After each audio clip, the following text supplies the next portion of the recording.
Ready?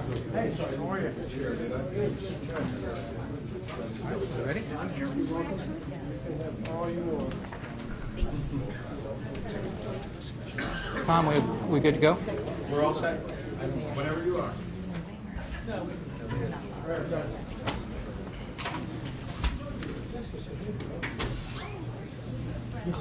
Yeah. Well, I was in your way. Board of Selectmen and Board of Finance enjoyed session, the fiscal 2016 budget. I guess I'd like to make 2 points up front as we step back and look at the process. I think this is an opportunity for the Board of Selectmen and Board of Finance to work together, reviewing this budget, and also set the tone and tenor for our budget sessions this year. I think this group is uniquely qualified to lead by example in doing that for the town and for any other boards that follow as we go through this discussion. Second, I think as we'll go through here, you'll see a number of things that and I'll point them out as we go through, that the department heads did a phenomenal job in working on, that our finance department did a great job, but also in some cases, there are things that we've been working on for a number of years that came to fruition this year. Some of that is definitely fortuitous in terms of what we were able to take advantage of this year, and I'll point that out as we go. But from the top, there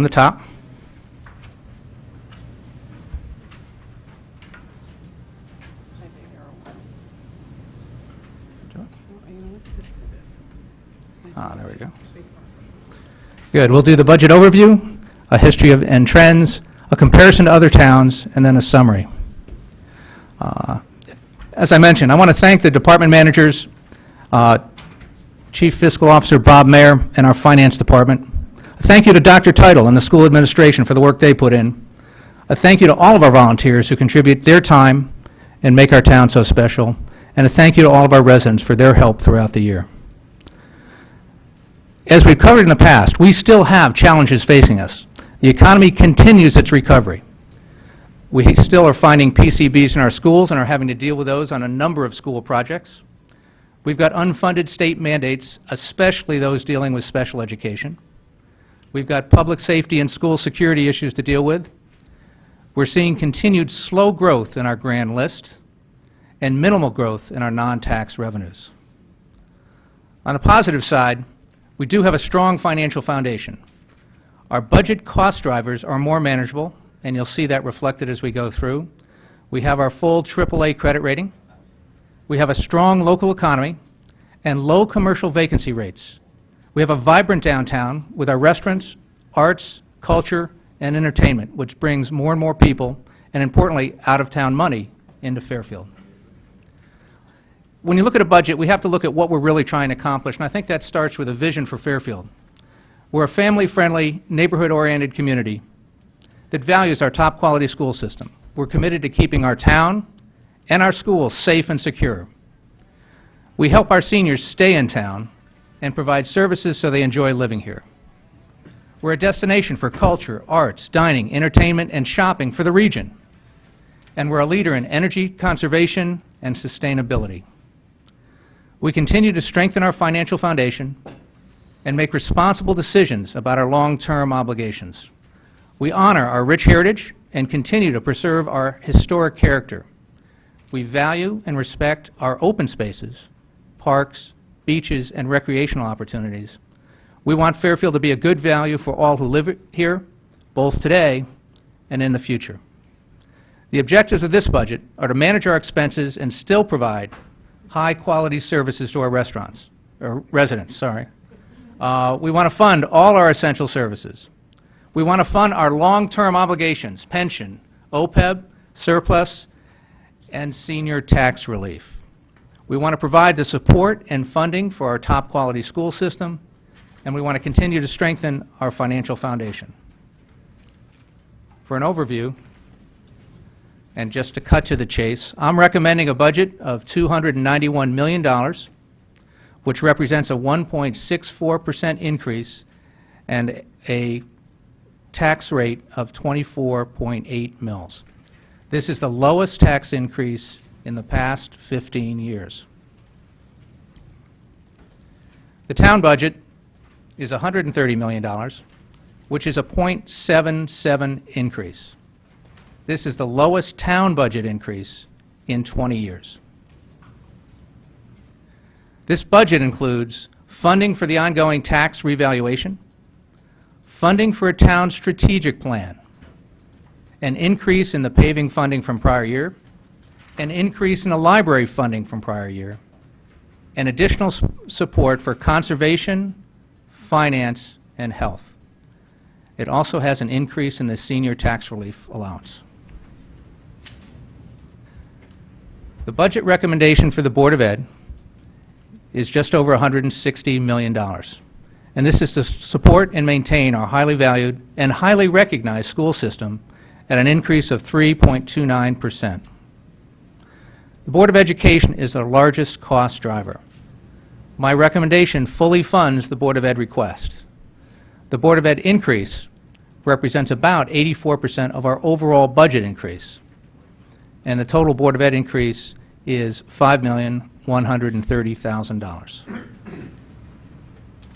We have some additional school costs, and these are certain school costs that are included in the town budget. As I mentioned last year, these costs we report to the state at the end of each year. They include debt service, workers' compensation, insurance for liability, errors, and omissions, health and nurses, police department with crossing guards, DARE, and school security officers, work and pension and purchasing, unemployment insurance, as well as work in our finance department, public works, and other. And this amounts to a total of $23,912,676. And again, when we report to the state, we include the direct costs under Board of Ed as well as these costs. Adding these costs in, the adjusted cost of our schools is just over $184 million. As I mentioned, this is a number we report to the state every year. And this, again, same as last year, represents 63% of our overall budget. And I can't imagine a stronger statement about Fairfield's commitment to education. Our cost drivers, which we've talked about for the past 4 years now. And we've got several significant adjustments in our cost drivers. First off, our pension ARC is lower by $2.2 million. This should be stable for the next 4 or 5 years going out, and you'll see that when we go through our pension presentation. Our debt service is lower by $1.1 million. In fact, this number would have been even lower this year, but if you remember back to last year's budget process, we moved approximately $750,000 between the Board of Selectmen and the Board of Finance from a reserve for debt service payments for this year into the fiscal 2015 budget. So that is not available. So that's why the number is at 1.1 rather than lower than or a bigger reduction that we had planned in our capital planning forecast. Our risk management is lower by $500,000. Our OPEB is lower by $400,000. Now, I'll talk a little bit about this in more detail, or actually Mr. Mayor will, but this reflects an agreement our CFO, Mr. Mayor, has negotiated with an insurance carrier to allow us to reduce our pharmaceutical payments for our retiree pharmaceuticals. It's a program called EGWIP, Employee Group Waiver Plan, EGWP. It's actually $720,000 reduction, not only this year, but in every year going forward. Obviously, we're seeing the decrease this year. So the $400,000 a net number, our OPEB expenses, our retiree medical actually went up a bit, but the $720,000 reduction allowed us to lower that contribution by $400,000. And we're also seeing improvements in our workers' compensation expense, down by about $200,000. If you remember back 4 years, workers' comp was one of the fastest growing expenses we had. We put together safety groups for the Board of Ed and for the town, and we did additional training, and we're starting to see the payoff in that in terms of our workers' compensation expense trending down and saving us money. But importantly, the only way we save money in this if our employees have fewer injuries. So the real benefit here is we have fewer injuries and we have a more productive workforce. In terms of cost-saving measures, one of the big ones is energy conservation and sustainable fuels. Ed Bowman gave a presentation to the Board of Selectmen recently pointing out that we are saving $2.5 million per year starting this year due to the efforts we've had. So when you look at some of those solar panels around town, this is the payoff. All right, $2.5 million a year. Over 10 years, that's $25 million. That's huge. On a retiree medical front, as I mentioned, EGWIP, newly negotiated agreement, saves $720,000 per year each and every year. So that's, again, over a 10-year period, that's a $7 million reduction in our costs. As this board very well knows, we've got improved capital planning to help manage our debt service. And as I mentioned on the workers' comp side, our safety committee and additional training have been reducing our workers' comp and worker injury expense. In terms of personnel adjustments, I am recommending 2 part-time health aides to help our health department meet the national standards of care for our students. The health department health aides, along with our nurses, as much as we track them in the town health department, they really are working full-time in the schools.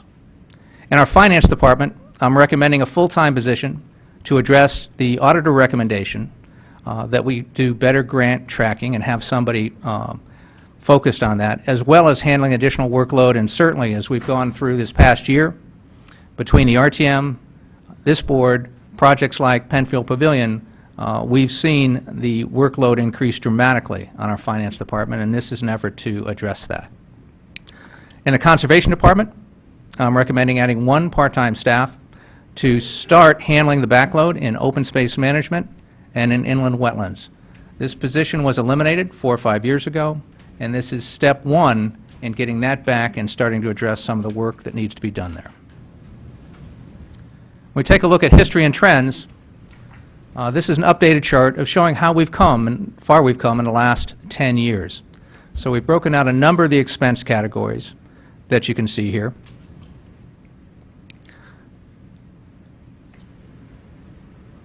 Let me point out a couple highlights. One is that full-time employees in the last 10 years have gone from 461 on the town side to 461.6. Now this includes the police security team that we added in last year's budget. So that means that our employees are working and are working more productively. You can see our health insurance line, second from the bottom, is one of the biggest cost jumps we've had in this category. If you look up above to lines 3 and 4, you can see where at one point in 2004 we weren't making any contribution to our pension ARC because of our pension being in an overfunded position. But in this budget, it's close to $9 million added in. Same thing with OPEB. That at one point was a $1.8 million line item.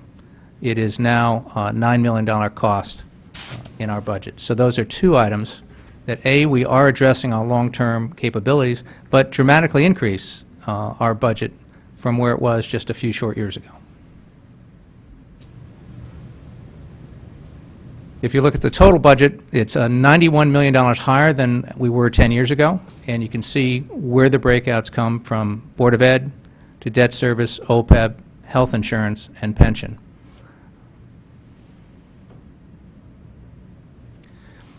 Key trends, we continue to move in the right direction, and fiscal year 16 will see the lowest tax rate growth in the last 15 years. Most importantly, we're now funding all of our long-term obligations that were not fully funded in many of the past years.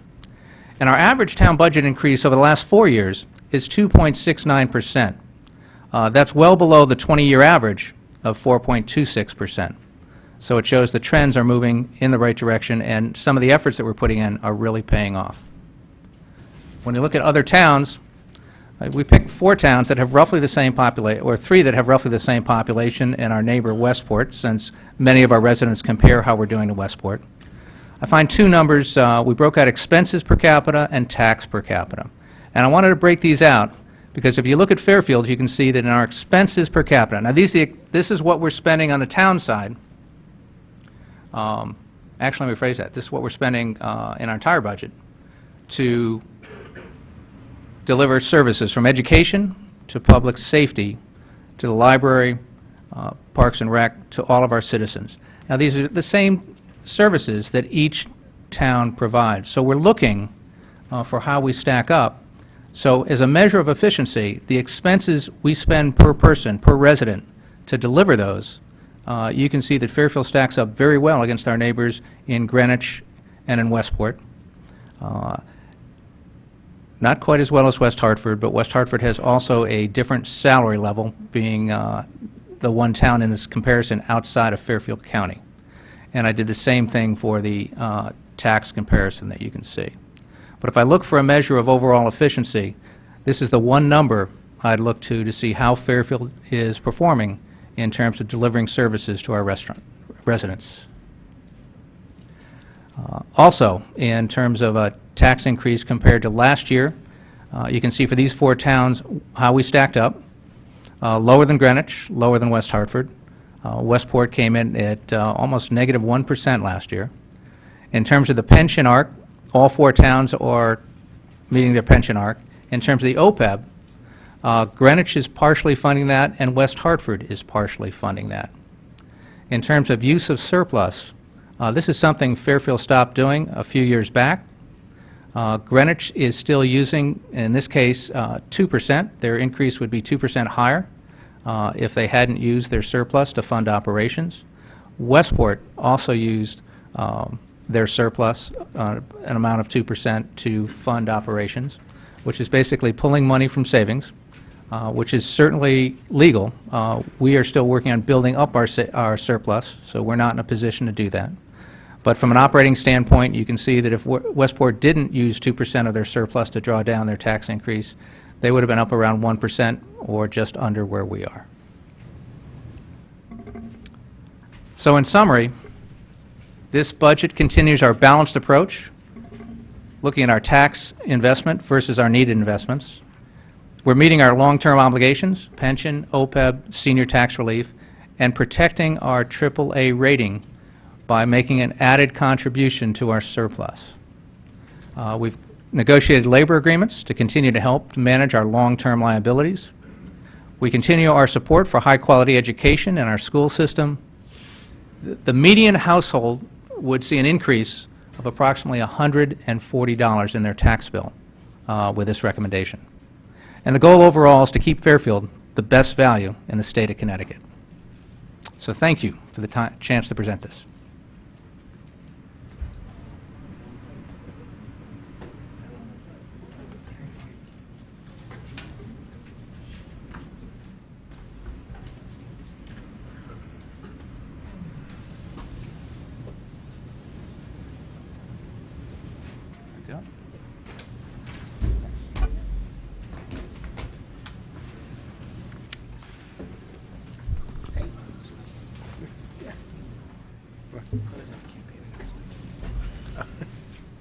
How are you? Thank you, Mr. Tetro. Any questions to Mr. Tetro before we get started on the individual departmental budgets? If that's okay? Yep. Anybody have anything they want to ask the first selectman based on the presentation? All right. Just make a comment. Yeah. Mr. Brown. All of us are very protective of our AAA credit rating, and this is just a comment, and thank you for the presentation. But never did I think I'd see the day where the year-over-year budget proposal for debt service, workman's comp, OPEB, pension, even risk management would decrease year-over-year. So be interesting to see how this unfolds as we move through this process. Thank you, Mr. Brown. Anyone else? Anything? Seeing none. Mr. Tetro, if you want to join us over here. Thank you. I'm going to take us a little bit out of order. See, I'm already switching it up on you guys. We have I want to put two items together just because we're going to need legal counsel for this. Legal services, which is budget number 1270, and Mr. Mayor, if you could help me with the page number, or Mrs. Gardner, if you could help me with the page number. And then contingency, item number 2010. We're going to take both those together, if we could. Mr. Lesser, welcome. Good evening. Thank you for coming up. Do we have the page number here? I'm sorry. 105. 105. 105. Thank you very much.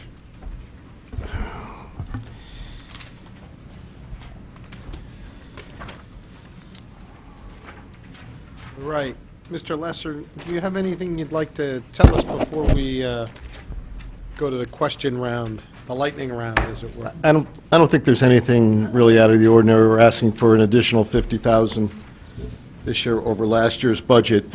The only major adjustment that we made in the budget this year is to increase what we've budgeted for tax appeals by 50,000 because we're going to have the revaluation, which will hit the end of this year, and so the tax appeals will probably start coming in the spring of the following year.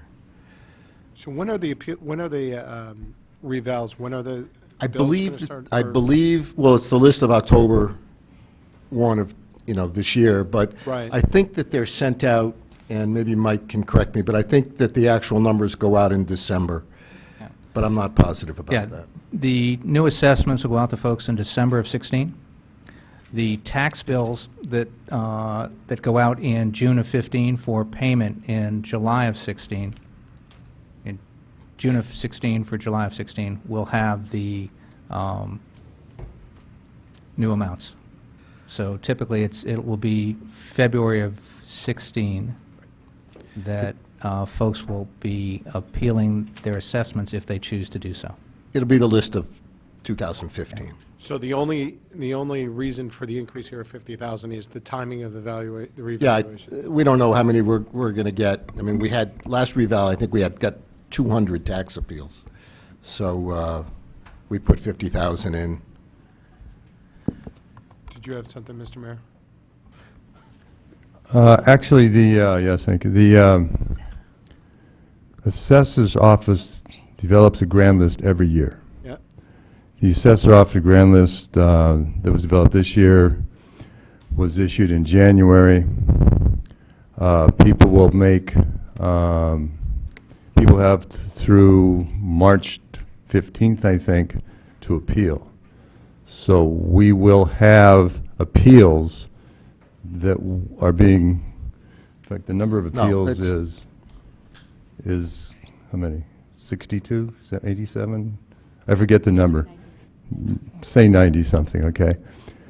The Board of Assessment Appeals evaluates those appeals now. They will clear up some of them. Some of them will not be cleared up, will not be agreed to, and those will go to court. They'll go to court this year.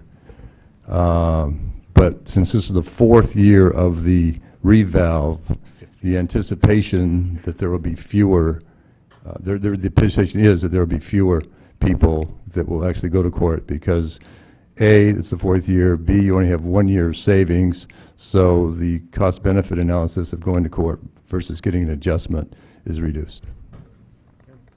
Any other questions on this item? Mr. Walsh? Last 4 years ago, I guess, what was the amount that we spent on legal fees for the assessment? I'm trying to compare apples to apples. So, What, you mean for the tax appeals? yeah, just the tax appeal. I don't have that number. I think they would have it, but it was, for a couple of years, it was fairly substantial. that I know, we and it spent. seemed to be substantial that first year because there was a lot of shock and awe about what numbers were, and it seemed to come in heavy at the beginning, and we Yeah, seemed to be the first taken couple of aback by it. years. And after a couple of years, we wound up settling a lot of them, so it died off. Would you and Bob be able to get me the figure for what it was at the same time 4 years ago, what the total amount of legal dollars were spent in that year just on the assessment process, both legal fees and all expenses, experts, whatever it was? So that would be, you want the legal fees for the appeals done for the assessment year of 2010? Yeah, I'm trying to problem. figure out whether $50,000 is going to be enough, or whether that's being too conservative. Because if those fees showed that they were 150,000, it would tend to make me believe that that's too little amount of money to be putting into your legal budget. Yeah, we're putting 90,000 in for tax appeals. We can get you the numbers, not Okay. a problem. So all expenses for 4 years ago for the assessment process. Yeah, that's going to be a laborious process. Obviously, we have to go through all the invoices, all the legal bills. Obviously, we can narrow it down by the attorneys that were working at that time. But so the first step will be identify the attorneys. Second step, pull their legal bills for the full year. Third step is go through their legal bills and their invoices by month and try to extract the tax bill numbers. And I have no idea what the records look like 4 years ago, but we can certainly give it an effort. Well, I would ask you to, if you could take a look, because I thought this board was receiving updates because your legal numbers were going off the wall. And you guys were coming back telling us that we are overspending on legal, and you were giving us numbers on how much the assessment process was costing you at the time. So I I'm think those referring to numbers 4 are years ago, Mr. Welch. What? I'm referring, you're asking for a number 4 years ago. Yes. I've never given you a number for 4 years ago. Not I have you. started, we track the numbers very carefully now. I'm just prior to saying that you- I have no idea what the records are 4 years ago, but that we will look through and see if we can do that. Prior to you, there was somebody else. The department was there, and 4 years ago, we were being presented with numbers because at that point in time, the assessment process, there was a lot of unhappy people. There was a lot more legal dollars than we had ever budgeted for that specific expense. Wasn't just And we were getting presented with numbers at that point in time on why they were over. But I'm also, you're asking for the first year of the reassessment? This is the last year of the reassessment. No, So he's that's asking not for- apples to apples. Time out. He's asking for the first year because 16, from what we were just told by Mr. Lesser, would be the first year of the next one. Right, but I tried to clarify that. He's asking for the first Yeah. year versus the first year. That's all. I know it. Yeah. I know what he wants, It- and we'll talk about it. Just, Yeah, just, point of clarification. There are people who have filed this year for appeal. Understand. Okay. We All know right. that. It Just ta- get Okay, the- wait a second. It takes a long while before it goes from filing for appeal into court. That's fine.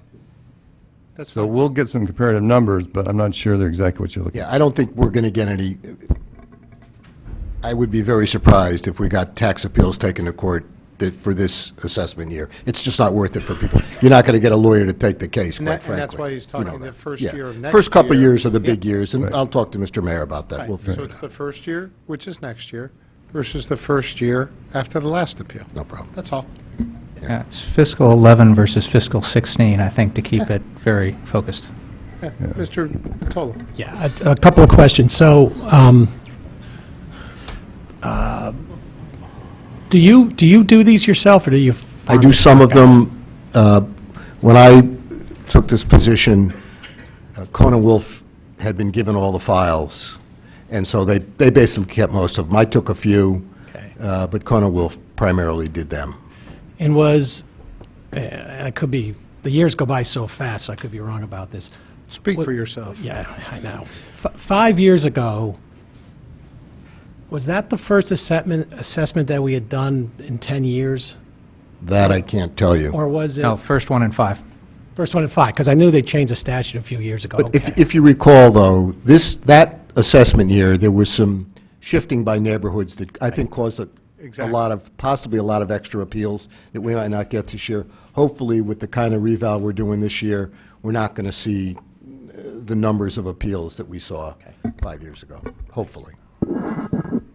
Any other questions on this item? Mr. Becker? Thank you. In the past, you've provided breakouts from the previous year, not entirely specific, but some general categories. I think this started with your predecessor. I think over a couple of years, you've done the same thing. If you could do that kind of for your estimates on I guess you take the budget, maybe the budget year that we're in, and just kind of project out till the end of the year, that would be helpful. For this year, for current, you mean? Yeah, current Okay. year, and then just project out to the end and do something like that. You had mentioned that you had 90 in this request. If you've got a general breakout for this current year, I do. That'd be Was that helpful. given to you folks? I don't have it. There's I only know four- you mentioned. Yeah, and There's that's, only 4 categories, so why don't I read them to you? The total of 500,000 is broken down: general, 121,000; litigation, 143,000; tax appeals, 90, and employee labor, 146. Those numbers are the same as fiscal year 15, except that we've increased tax appeals by $50,000.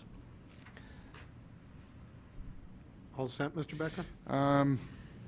Just writing down. All right, well, then you don't even need to, you know, that's fine if it's the same as, the only thing is on the employee side, the 146 number, do you keep a tab in the department of, on existing contracts that are out there? I mean, a number of them have lasted a long time, and they've gone through, I think, a couple different attorneys and some pretty hefty bills, and it would be, I'd like to get an idea on maybe anything that's outstanding.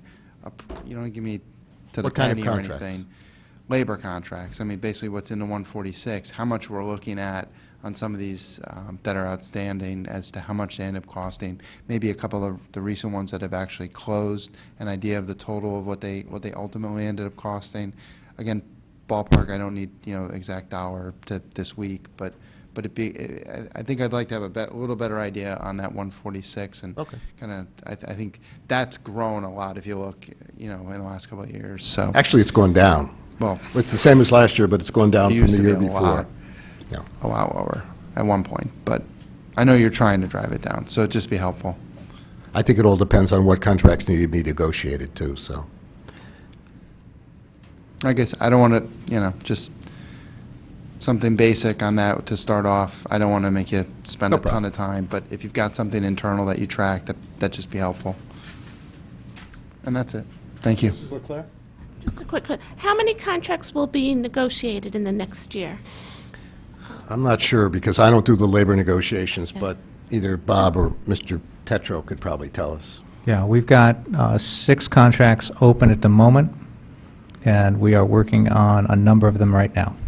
So this is for a year from now, so any of the ones that don't get settled in the next 6 months would then be covered by this budget. Okay, and are there any new ones that will be starting? No. Okay. I And have how a- many, oh, sorry. and how many were negotiated this year? Well, again, a number of them were been under negotiation this year, Understood, so. right. And I have a follow-up question. Mr. Mayor?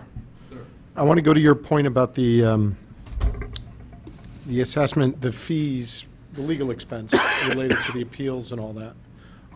Something to consider for the future. It's a process that we go through every 4 years now? 5. Every 5. 5 years. It's still 5, okay, to do the assessment. When we look at that process, it'd be good to know what that cost us in its entirety, from the appraisal process itself, all the way through the settlement of all the legal fees. Because obviously, one of the things we consider when we do the appraisal process is what the cost of that process is. But you really don't know what the complete cost is unless you understand soup to nuts, which is from the consulting firm that does the work all the way through the legal bills and the like. My point being this, within the legal budget, to make your life simpler moving forward, we should probably have a separate line item for the legal costs directly associated with the appeals process.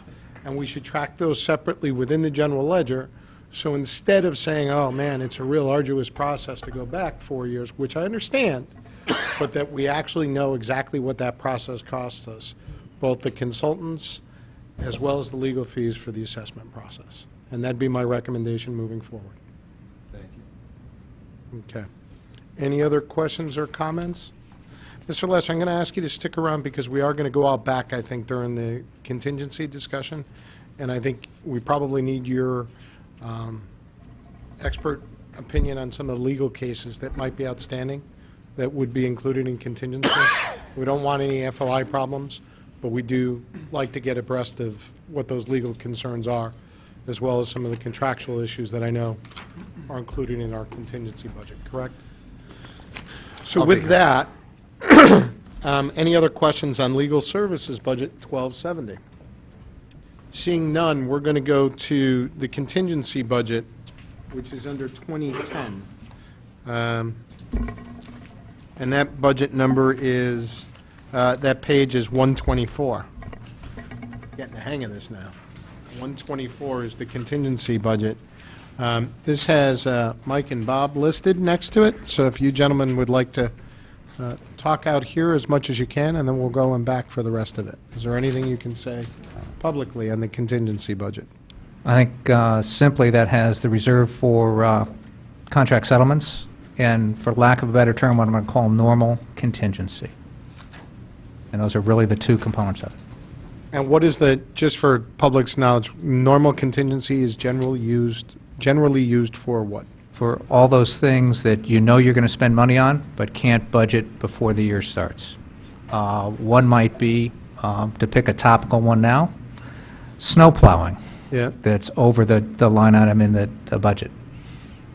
So that after looking in the specific department for adjustments, we'd then have contingency to use to help make up that cost differential. Anybody have any questions they would like to ask in public before I ask somebody to make a motion? Seeing none, Mr. Brown, can you make a motion?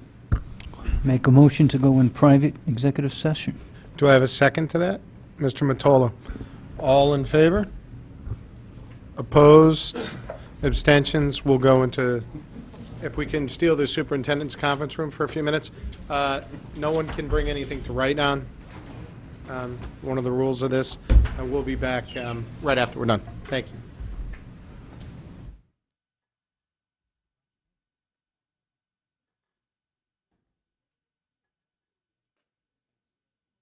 See, come on up. Do you have handouts?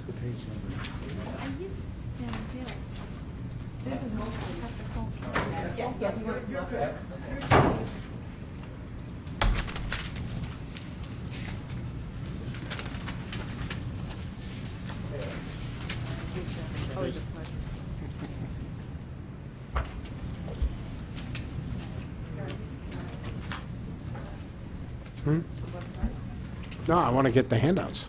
Then we can start.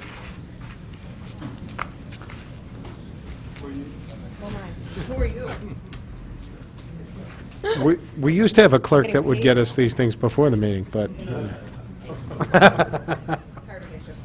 Yeah. How are you?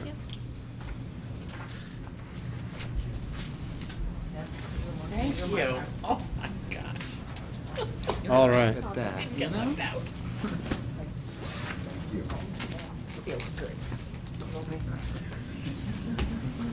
Good evening, and thank you. Thank you for being here. Go right ahead with the presentation. You have a document in front of you that has 4 pages. Top sheet is the actual December projected through June of 15 using Aon's December numbers, and you might want this as well. Just to let you know. Okay, so this says, as of the end of June, Projected through the end of June using Aon's December 15 numbers. Clearly, there's the 3 columns plus the total, the first being the risk management, second being the town active, third being the Board of Ed active and retiree medical. right.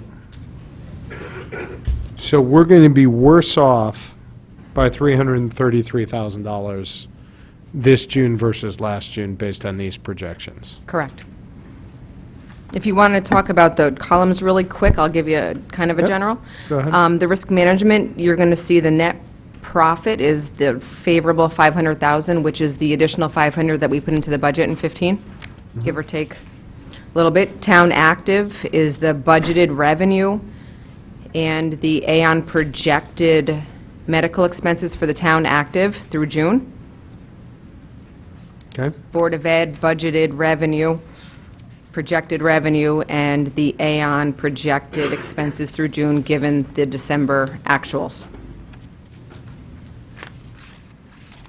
Now, the Board of Ed medical that's on this sheet, does this tie to what the Board of Education has in your projection? In other words, have you guys looked at this as well? These are your numbers from Doreen. Do you want a copy of it? Do you want to come up? That's what I'm asking. Yeah, I just want to make sure we're looking at Yeah. similar sets of numbers here. These are your numbers from Doreen through, that was December. Aon. Through December 31st. Yep, projected Right. through June. Yes. So it'd be the same. Here, do you want these? Yep, thank you. Okay. Thank you. Okay.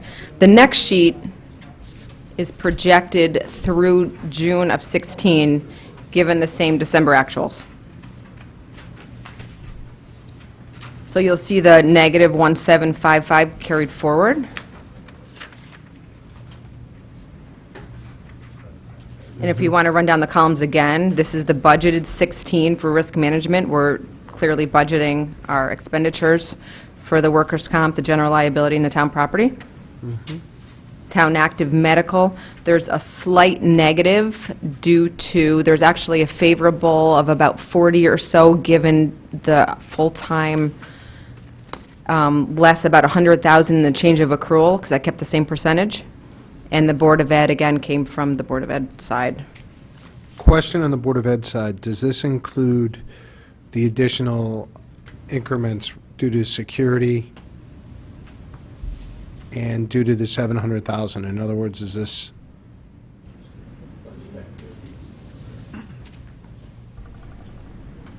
I knew I was here for a reason. yeah, All right, so the Board of Ed budget, which was based on the December 31 yeah, figures, includes the 160 for the security and the 700 for the retirees. okay, so that's accounted for in this. Yes, and then we had a slightly favorable January so that things look better 1 month later, but our Board of Ed budget was done based on December 31st. Okay, so these are December 31st numbers, And they include, and they include the 700,000, they include the 160. yes, And with that, we're slightly unfavorable for putting January to the side for a sec. that's correct.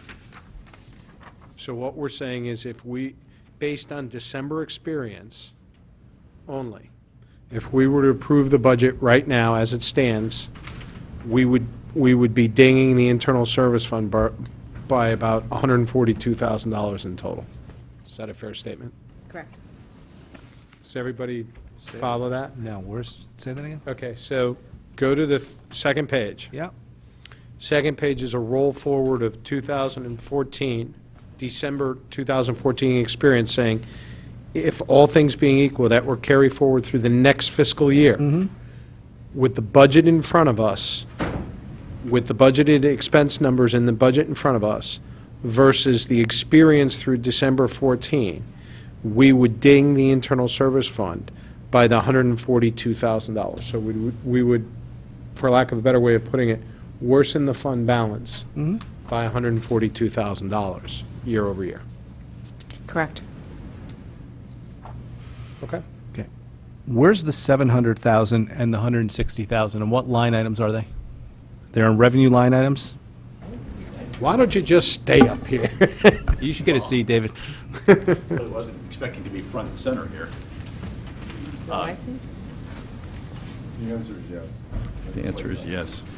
So under the revenue for the Board of Ed, medical, we would, that's where we account for it. Under what item? Employee premiums, retiree premiums? Well, when we do it ourselves, we actually break it out as a separate line. It's all enclosed, all that $860,000 is enclosed, is in employee premiums. Well, time out here.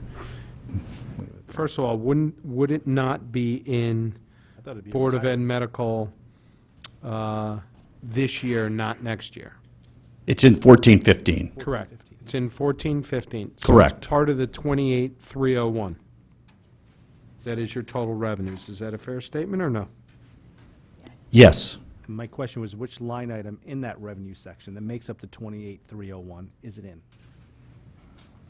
We break it out differently than the town does. We actually, in 14-15, put it as separate lines under other income revenue, which included employee contributions, retiree payments, and so forth. So I'm assuming it was rolled up in there by the town. But the 28,301, which you tie to on your side, you tied to on your side, so we know it's all-inclusive, correct? That's correct.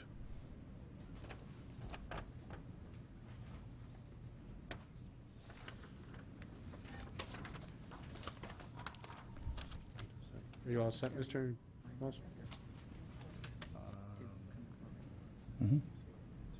Yeah. You're good for now? Yeah? Mr. Matola? What's other mean, where it says 187, 672? See where we ticket, it's on page 150. What does that represent? Dr. Title, I guess? Scary. Or, I was distracted by the boss. yeah. What's, in other, what's the 187, 672? Oh, that is the in and out of the ITT Hartford Medicare Supplement Retiree Plan. So we have an other for income, and then it goes out on the bottom as an expense of $201,728.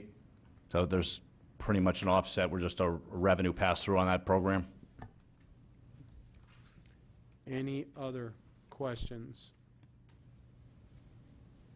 Okay, do you want to step us through the next schedule? Or just- The next two sheets are the same schedule, but it's updated for January experience. So we took through January and we projected out through June of 15 for those same columns. Again, you'll see the 500 or so for the risk management, the town active is a little favorable, and the Board of E-Medical, I think, is favorable by about 150 or so each year. You follow that negative 1579 or 1580 through to 16. And I believe we're both a little bit favorable again, projected out through June of 16. And, Mr. Mayor, when are we going to get, what numbers are we going to have for us by the time we vote? Will we have February, just February, correct? We'll have one more month. When's the vote? April 2nd. March, first week in April. Yeah. Yeah, so one more month, February. We should have that within the next couple of weeks. Generally comes on the 20th of the month following, and then we'll need about a week to prepare. Can we, that's cutting it very tight for us. Okay, I'm sorry. Any other questions on this?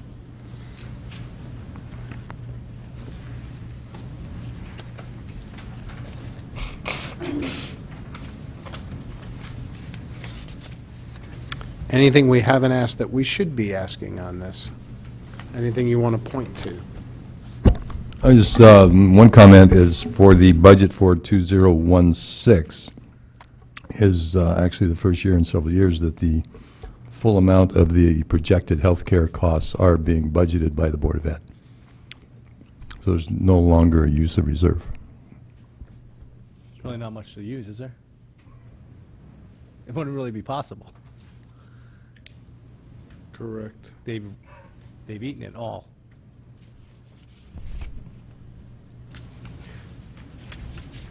We're comfortable with the workers' comp claims?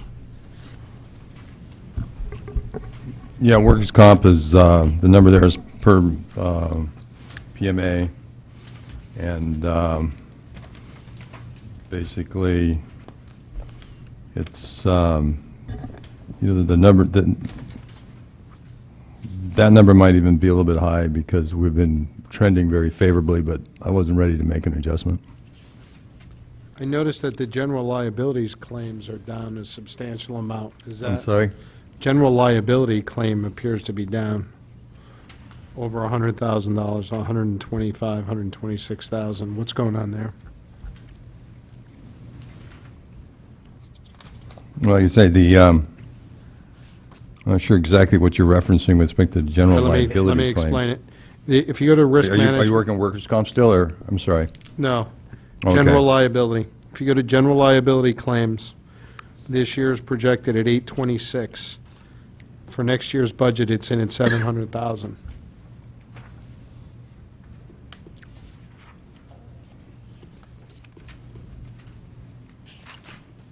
What's the detail of that? He's looking at I don't look at that number. What is that? going to this.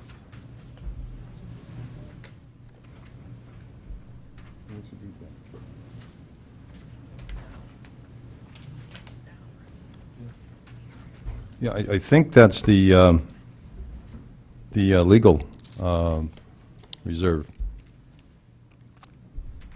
Can we just take a look at the history of that and see where that's been the last few years? It's just, I'm not sure, I can't think of anything else that's in there, Caitlin? Legal No, we have a reserve? couple of large settlements that we're anticipating this year. right. And we had a large accrual at the end of 14, which was about 450,000 higher than it was the previous year. Can we just get a history of that on Sure. the liabilities?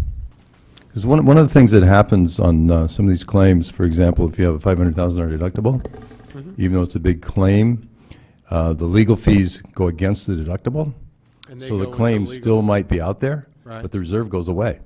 Right.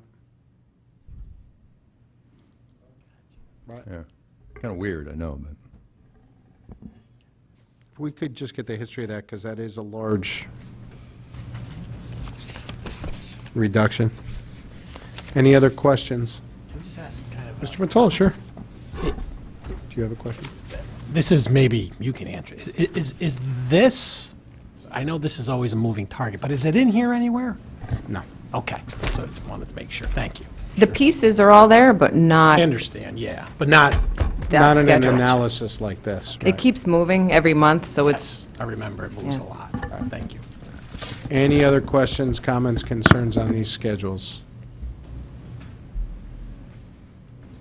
Seeing none. Thank you, everybody. Dr. Tittle, thanks for being here. Oh, my pleasure. Caitlin, welcome back. And we'll stay in department number 1330. And Mrs. Maralese is here, I believe. Human Resources.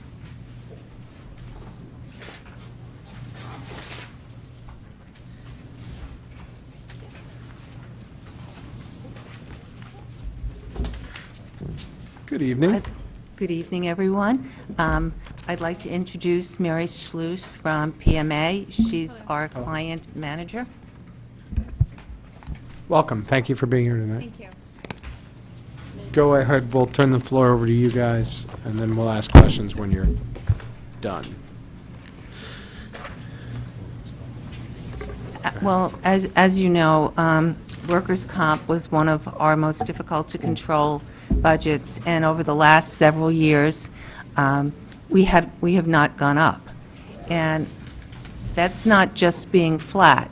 That's actually a reduction, because in that line, you have medical trend and you have cost of living. So those are drivers that will keep increasing the numbers. As we've said in the past, we've started with this, we put in loss prevention money in my budget. We share that dollar amount with the Board of Ed. Through that, we've done a number of programs that have gradually generated better behavior. We established a townwide safety committee with safety committees in each of the smaller entities. So it's a much more aware group of people. Now, I will say this year has been challenging, and we all know the reason it's challenging. It's why Mr. Flynn was very upset last week about meetings, and it is one of the reasons why we try very hard to have really good, clean parking lots, because if an employee falls in our parking lot, it's a workers' comp claim. Questions on workers' comp?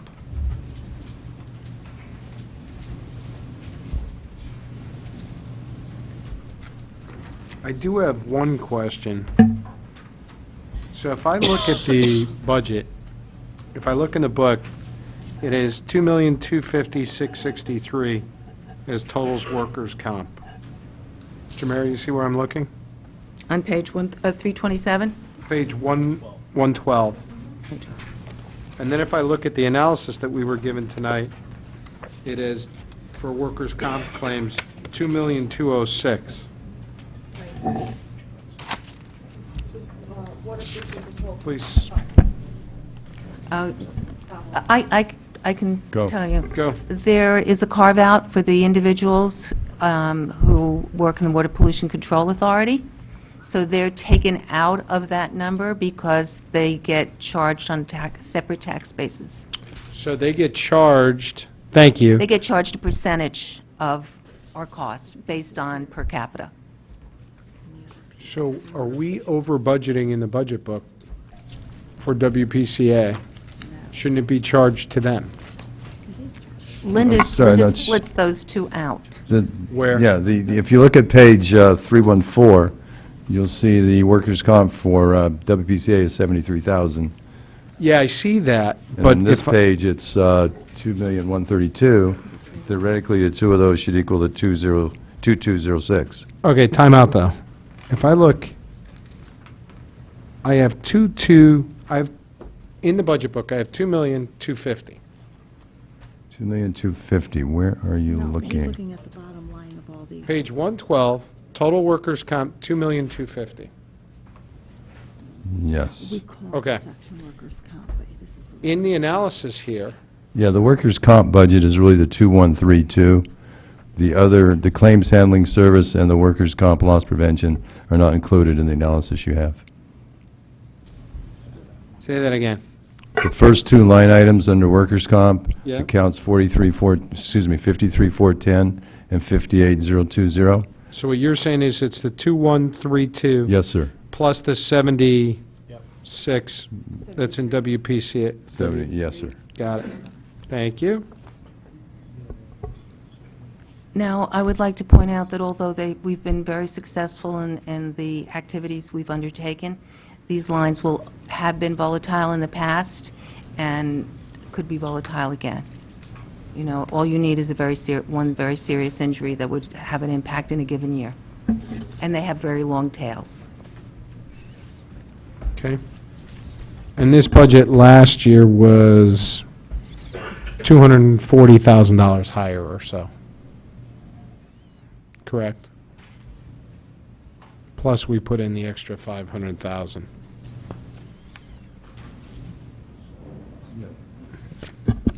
Mr. Mayor, I'm curious. 240,000, yes. Is that what you said? Yeah.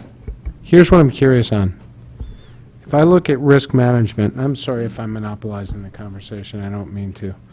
If I look at risk management, this year, rolled forward through June 2015, the net profit is $499,987.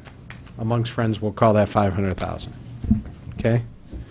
If I look at the budget book from last year, or last year's balance in the budget book, fiscal year 2015, and Mrs. Bossi alluded to that earlier, we've got the supplemental 500,000 we put in.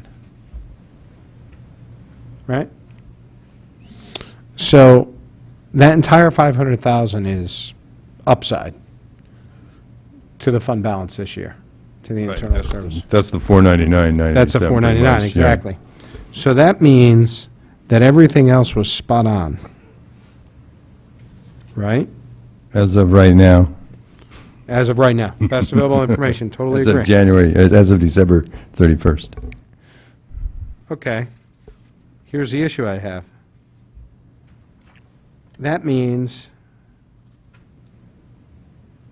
where am I going with this? I'm looking at the balance and I'm saying, how did we bring it down from 15 to 16? I'm wondering if we're slicing it too thin. Given our only upside was the 500,000,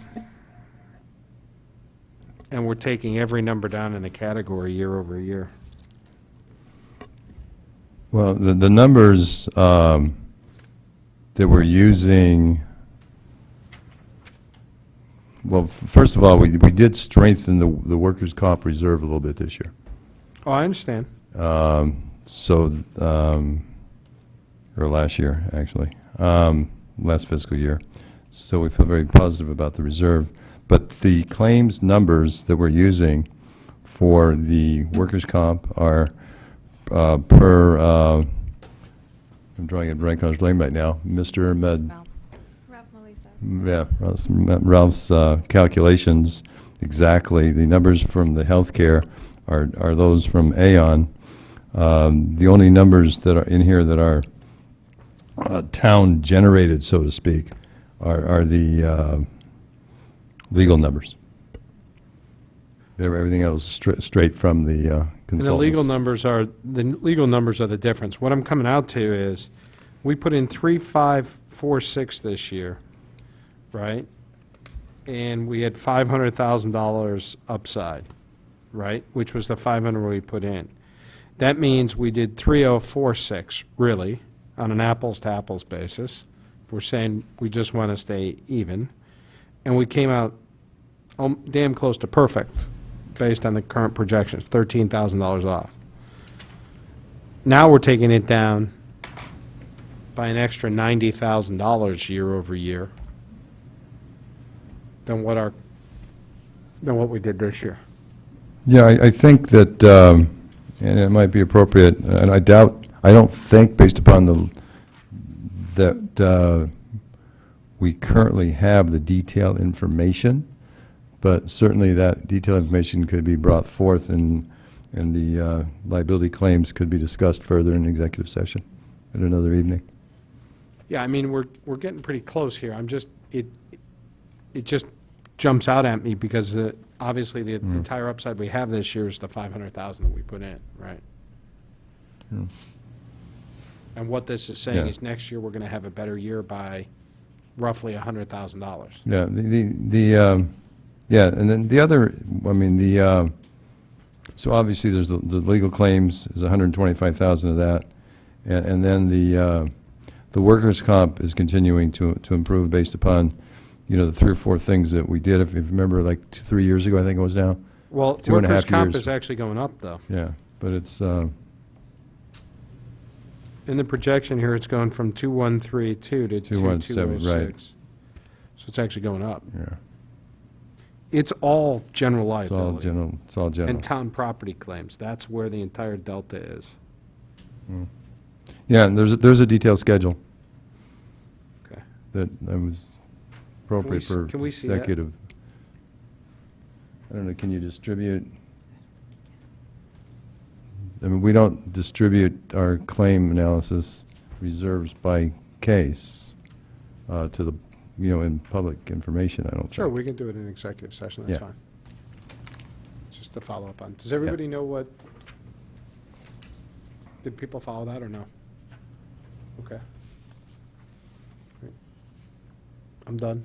Anybody else? I was Any going to other- say, Stanton's not here, we could do it tonight, but I guess he's gone. Okay, Let him out of the room too soon. turn it back over to you. Thank you for walking us through that. So, well, that is all I really have to say about the workers' comp. If you want to talk about the other part of this was the insurance. Sure. I have a representative, Rob O'Connor from People's United. Okay, It's, thank you. Thank you very much. yeah, just one final, just point of information. The actual schedule Okay, that was provided to finance after the legal analysis actually totaled $670,000 for the 2 line items, general liability and town property claims. So finance rounded those up. So it's actually, for next year's. yeah. So it's actually, Okay, it still doesn't equal this year's. I mean, yeah, I'm just saying. Yeah. Yeah, I'm saying what the actual schedule showed. great, thank you. Thank you, Mr. Mayor. Good evening. Good evening. Hi. Thank you. What was your last name again? I'm sorry. O'Connor. And you need to speak into the mic. Good evening. Hi. My name is Robert O'Connor. I'm with People's United Insurance. Thank you. Thank you. Last year when we came, we told you that we had 2 very serious claims, Penfield and a claim at Lake Mohegan. And insurance in the state, not just on our experience, but on experience from Sandy and Irene and Hugo and accidents, were pushing claims, insurance prices higher and higher. I thought at that time, when we first came in March, that we could be looking at a 30% increase in insurance for this year and 15% for this coming year. As we got closer to the time when we bind all our policies, the increase was 15%, and we have a commitment from KERMA, which is our primary carrier, for 7.5% increase this year. Now, the budget lines do change because we, a lot of our exposure was in liability claims more than in property claims, even with our significant claim for Penfield. A couple of things that we did last year are in the budget this year, but they were in the budget last year, but they were not totally priced out. And one of those things was getting additional flood insurance on those buildings in the flood zone, i.e. Penfield, which we were only recently able to get, and that takes away that deductible. We're now down to deductibles for Penfield, Jackie Durrell, Old Town Hall, Sullivan Independence Hall, police, to $50,000 deductible should we have flooding, and they're all in the flood zone. I will point out that that flood insurance that we did acquire does not cover basements. There is no flood. We tried, but we even tried with the police department because they're kind of on a hill. Maybe we could get away with some of ECC was, above ground, but no. 3 sides of the building are below ground, therefore it's a basement. But we addressed that. And so that was an additional cost, and we certainly had to do it for Penfield once it was approved to go forward, because FEMA requires us to have a lower deductible in the future. The other thing that we did do last year in June was cyber insurance. And when I met with Mr. Tetro on my budget, I said, in a word, Sony. Well, now the word is Anthem. But I'll have Rob explain why we got cyber insurance and who we worked with and what the policy entails, because I think it's worthwhile explaining that. So yes, last year cyber liability has become a very large emerging exposure, and so we did recommend last year purchasing that. Last year in, I believe it was June. May, we purchased, or the town purchased $5 million of cyber liability coverage. And so this is coverage for the types of things like the Anthems and the Home Depots, those kinds of data breach type claims. And right now those claims are on average about $3.5 million. So these are these can be pretty catastrophic type situations if you were to have one like that. And we worked with the Board of Ed and the town side in reviewing what kind of coverage would be best for us, and we brought in some cyber people to talk to both town and Board of Ed when we were deciding what policy we should do. This year, we looked, with costs going up, we did look at reducing the deductible, increasing the deductible, but the amount of money that we would save is so negligible, it just did not seem worth it. Where's the biggest risk? Data breach. Well, that's a big, what data? Probably on the Board of Ed side, really, That's what I would have is really the biggest. The town Student side data. is less. Yeah. But we looked at, we have claim examples of other towns and municipalities, and it's pretty scary, some of the expenses that they've, actual hard dollar expenses that they've had in data breach. And one of the things that the cyber policy provides us is the technical assistance to do everything that we would have to do, setting up the credit checking and getting things right. And those are, big companies have a hard time dealing with that. So having that expertise as part of our insurance package is valuable. On the Anthem claim, I just saw today, just the notification cost alone for a claim like that can be, I think Anthem's looking at, well into the $50 to $100 million, in terms of expenses. But now I just saw today where I think it was one group of individuals are suing for $5 million. So that's a a third-party type of a situation where someone's going to be suing. So you've got two sides to it. You've got the what we call first-party expense, and you've got the third-party expense if that sort of thing happens. No, Mr. Stone? So where, the Board of Ed, is that in with us? I mean, how's it broken down, who pays for what? all of the insurances that are run through my department cover both the town and the Board of Ed for everything, whether it's unemployment, workers' comp, liability. When we have a renovation at a Board of Ed building, we insure builder's risk for that. So all of those items are run through the town side. I believe that that's what Mr. Tetro spoke about when he said the costs that go into the assessment. Yeah. Okay. Where does the cybersecurity, is that under liability insurance here, or is that under risk management fund? It's under liability. That's what I thought. Okay. Other questions? Go ahead, Mr. Are there any other Walsh. changes other than those two, the flood and then the cyber? The additional flood, And- yeah. over the course of time, we've added some small coverages, the fire trucks, Right. you know. That's right. So we did put, we recommended that the town purchase coverage for the fire trucks because the expense of those, so the town does have that coverage for physical damage. If the fire truck were damaged, the town fleet itself is self-insured. So, an individual vehicle is not insured for physical damage, but the fire trucks are.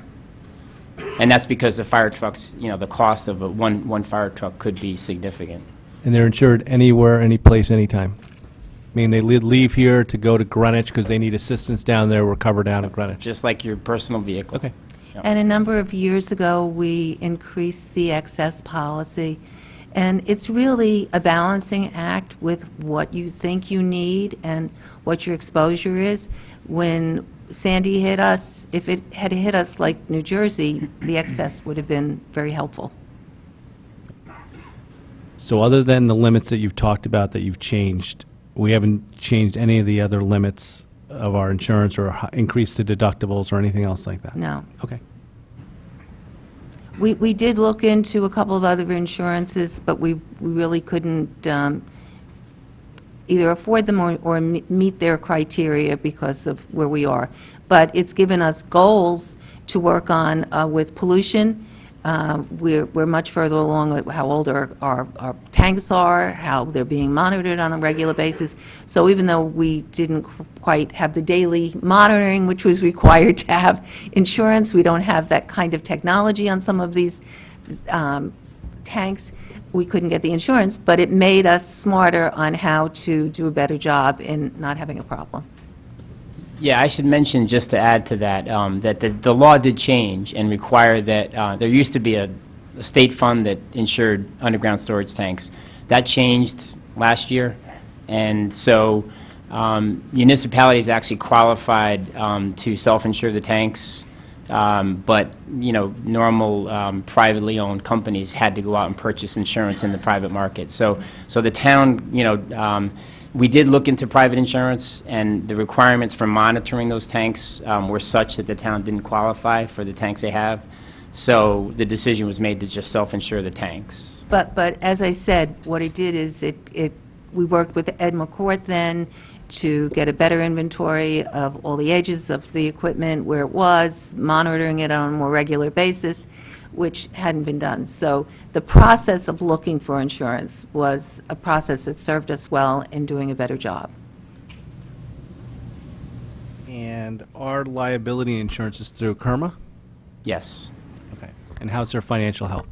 KERMA is excellent, and they do insure, I want to say 80% of the towns in Connecticut. It is a Connecticut-based pool. And so, the market for municipalities is fairly restricted. So in Connecticut, we're fortunate that KERMA does a pretty good job. They actually do a very good job. Thank you. Just going back to something, because it's interesting, comes out in the financials here, or in the budgets.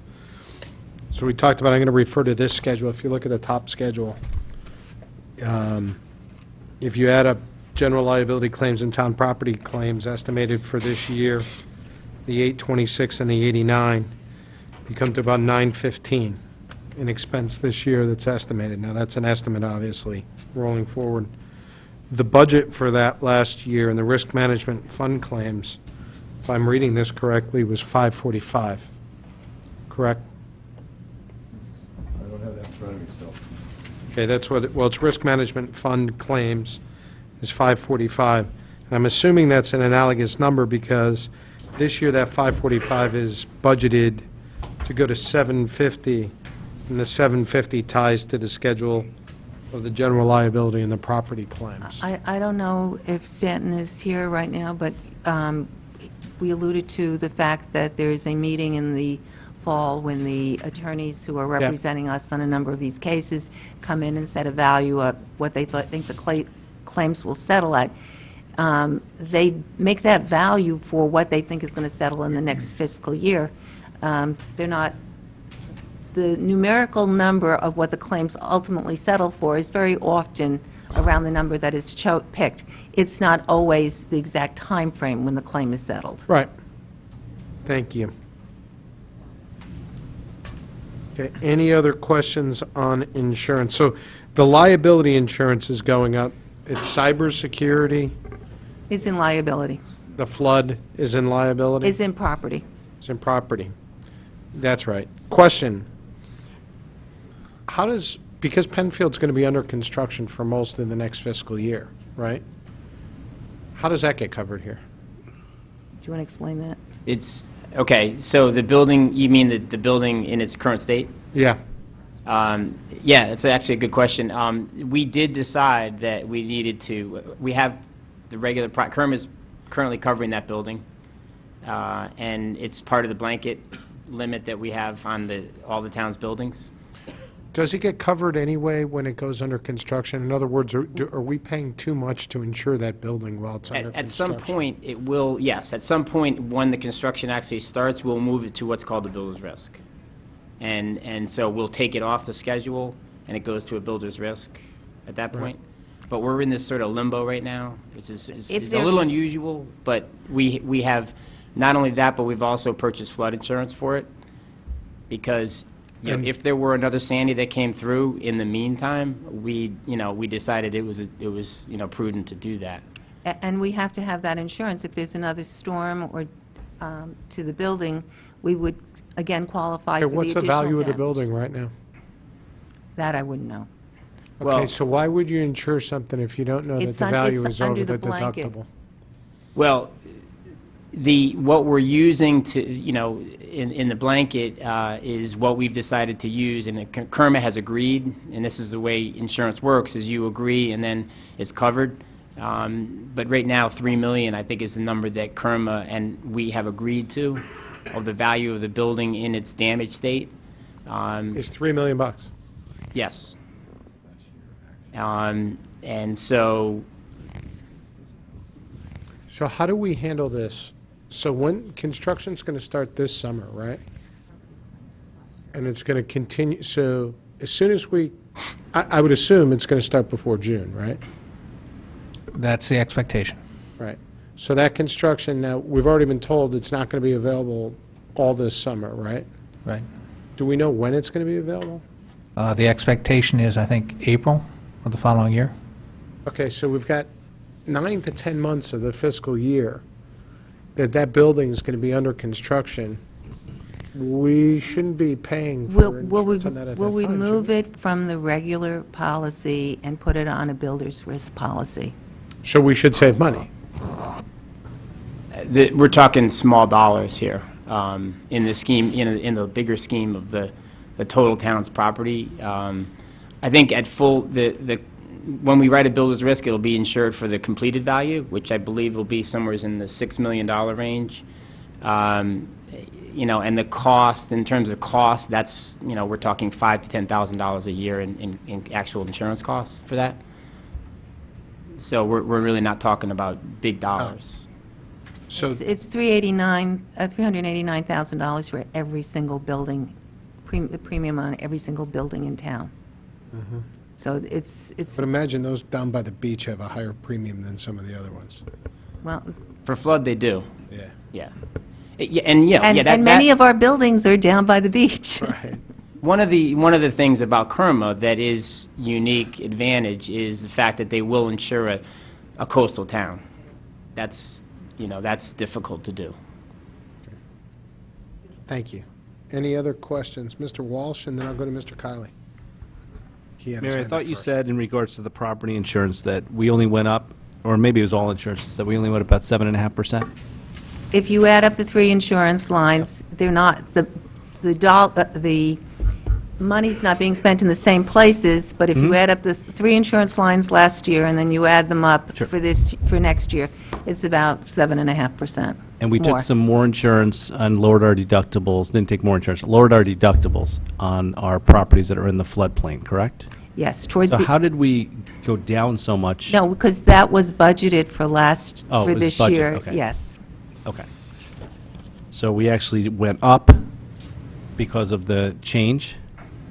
Is that correct? By you changing? We went up in the premium, well, we went up because of the state's our personal experience, but equally as important is the rest of the state's experience with the storm. So for 3 years, we had a 0% increase, except for additional value that we added to the policy. And then last year, or this fiscal year, it went up 15%, but we had factored in these additional policies because they were taken out Okay. the end of last fiscal year.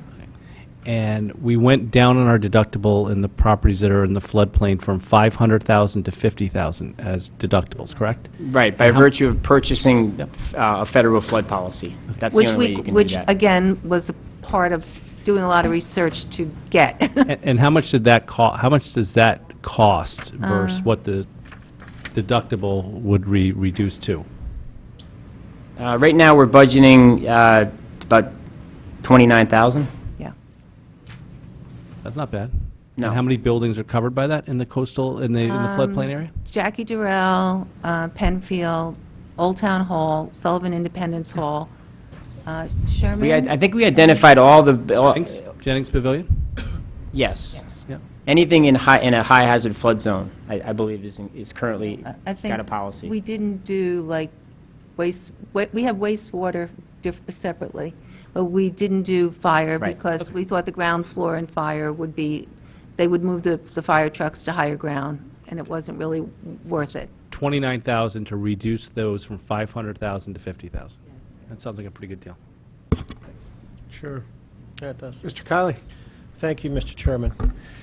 Quickly back to the cyber insurance. Can you just tell me what the premium is? It's a $5 million policy, right? And what is the premium?